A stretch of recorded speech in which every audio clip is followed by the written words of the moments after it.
Senators passing the Airport Authority Amendment Bill, a war of words between two leading senators, and some good news for young Bahamian professionals. Good evening, everyone. I'm Jcn. It's Thursday, March 25th. Thanks for staying with us. Senators debating the Airport Authority Amendment Bill this morning in the upper chamber. Leading off debate was Leader of Government Business in the Senate, Attorney General Carl Bethel.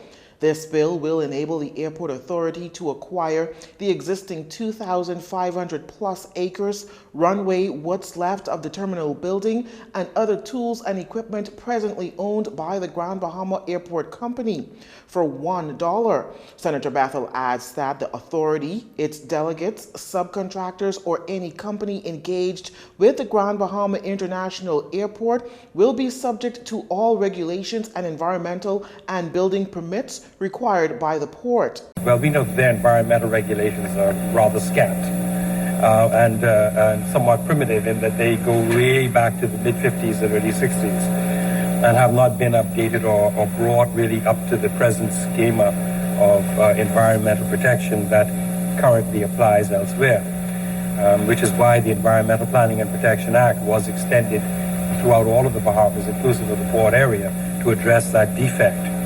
So that first point is essentially that they will have to apply for the building permits to the port. And the port will then have to apply the same standards that apply elsewhere in the Bahamas. But the terms of the grant of any of these things shall be no less favorable. This is number 2. Fees for environmental and building permits referred to in subsection 1 shall be on terms no less favorable than other licensees of the port. He further notes that the airport shall remain a part of the port area, and therefore the authority shall be entitled to all benefits and liable to obligations as if it were a licensee of the port. The idea is to set up a special purpose vehicle, a Freeport International Airport Development Company or Freeport Airport Development Company, and these shares will be placed there. This will be the entity that we will seek to create a NAD type arrangement, a Nassau Airport Development type arrangement through a private sector government PPE, just as occurred for the redevelopment of the Lynden Pinling Airport, making now that airport truly a jewel of the Caribbean. Is probably the finest airport throughout the entire Caribbean region. He says this entity will distribute a series of bonds and secure the investment. These investments will be guaranteed by the appropriate operating agreement that will be entered into between the government and the special purpose vehicle that will guarantee a level of support necessary to ensure that as the airport develops, it is able to pay, and the government will give the levels of support where necessary. And only where it is not quite able because of the volumes that may be there, the government will give the levels of support necessary to properly support such bond issuance in moving forward. And over time, these borrowings to redevelop the airport will be financed by user fees, landing fees, and other associated income-generating activities that are consistent with a well-run airport. Senator Bethel says that hopefully by this investment, the island can develop the kind of traffic that will contribute to the revival of the Grand Bahamian economy. Well, like their colleagues in the lower chamber who abstained when voting to pass the bill last night, opposition senators also abstained when the bill was put to vote in the upper chamber. Progressive Liberal Party Senator Dr. Michael Darville, while making his contribution to the debate, says his party's concern is not the principle behind the purchase of the GBIA, but says something must be done immediately to repair the dilapidated airport if Freeport is to truly rebound and rebuild its tourism product. From sketchy information coming from those on the other side, please correct me if I'm wrong. You're told that the owners of that airport received the insurance money. Boy, when I need you all to listen to me, you all ain't listening to me. And instead of using the money to repair the airport and make it fully operational according to international standards, have instead decided to keep the insurance money and turn this dilapidated asset over to the government in its current state. With the proposed plan for the Bahamian taxpayers to inject capital into its reconstruction, bring it up to par in the hope, and I need you to correct me because maybe you may have found a partner, in finding a PPP partnership using the model currently in play at the Linden Pinland International Airport. The opposition senator contends that the PLP is concerned of the government's lack of transparency regarding the deal to purchase the airport. Dr. Darville says they are also concerned with the potential liabilities and unseen challenges. He says from what the PLP knows, they see red flags.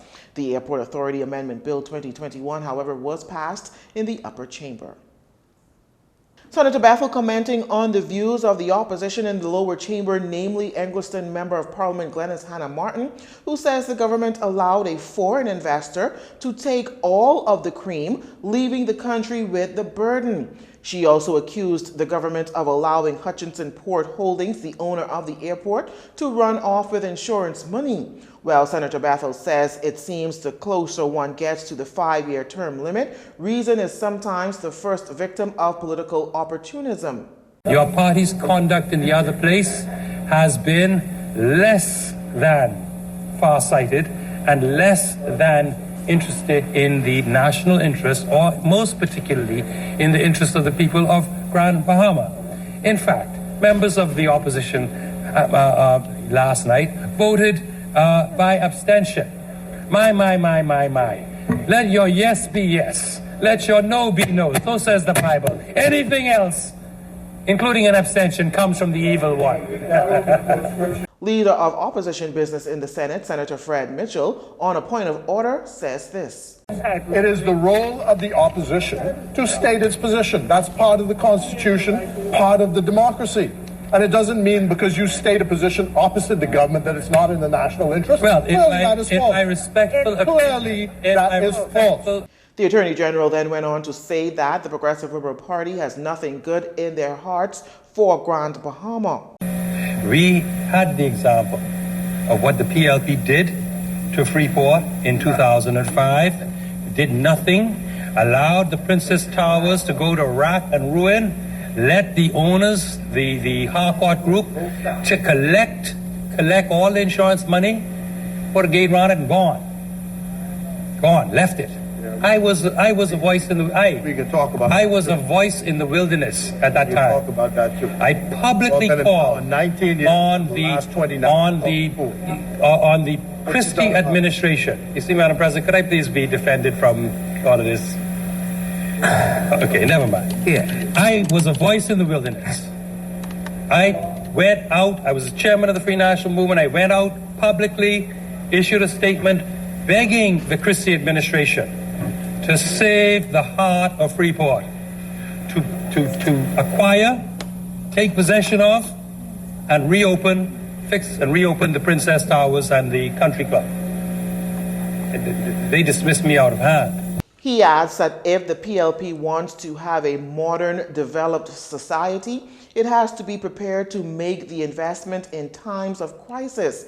He says the former Christie administration wasn't prepared to do it, and the party under its current leader, Philip Davis, is apparently also not prepared to do it.